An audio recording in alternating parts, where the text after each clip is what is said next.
আপনি ইউটিউবে উল্টাপাল্টা কখন কোন ভিডিও দেখেছেন মান সম্মান বাঁচাতে এখনই ডিলিট করুন। না হলে অন্য কেউ যদি আপনার ইউটিউব ওপেন করে খুব সহজে কিন্তু দেখতে পারবে বা বুঝতে পারবে আপনি ইউটিউবে কখন কোন ধরনের ভিডিও দেখেছেন। তো কিভাবে এটা ডিলিট করবেন, চলুন আমি সেই প্রসেসটা দেখে দিচ্ছি। ভিডিওটি অনেক ইম্পর্টেন্ট, টাইমলাইন শেয়ার করে রাখুন, যে কোনো সময় কাজে লাগতে পারে। তো ফার্স্টে আপনার ইউটিউব ওপেন করবেন। ইউটিউব ওপেন করার পরে নিচের দিকে ডান কর্নারে ইউ লেখা আছে অথবা প্রোফাইলে যে অপশনটা আছে আপনি এটা ওপেন করবেন। এরপর এরকম একটা ইন্টারফেস শো করবে, দেখবেন লেখা থাকবে হিস্টোরি এবং ডান পাশে ভিউ অল লেখা আছে, আপনি এই অপশনে ক্লিক করবেন।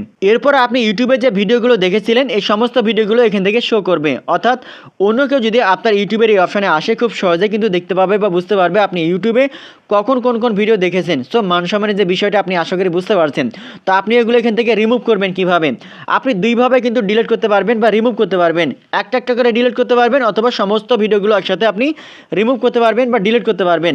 আপনি যদি একটা করে ডিলিট করতে চান তাহলে ওই ভিডিওর ডান পাশে থ্রি ডট একটা অপশন থাকবে, আপনি এই অপশনে ক্লিক করবেন। এই অপশনে ক্লিক করার পরে দেখেন লেখা আছে রিমুভ ফ্রম ওয়াচ স্টোরি। আপনি এই অপশনে যদি ক্লিক করেন তাহলে এখান থেকে কিন্তু এটা রিমুভ হয়ে যাবে বা ডিলিট হয়ে যাবে।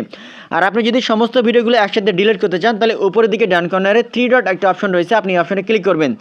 এই অপশনে ক্লিক করার পরে দেখেন লেখা আছে ক্লিয়ার অল ওয়াচ হিস্টোরি লেখা আছে, আপনি এই অপশনে ক্লিক করবেন।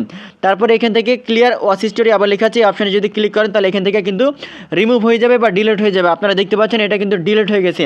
সেভাবে খুব সহজে কিন্তু আপনি ইউটিউবের ওয়াচ হিস্টোরিগুলো আপনি ডিলিট করতে পারবেন। ভিডিওটি অনেক ইম্পর্টেন্ট, টাইম শেয়ার করে রাখুন, যে কোনো সময় কাজে লাগতে পারে। ধন্যবাদ।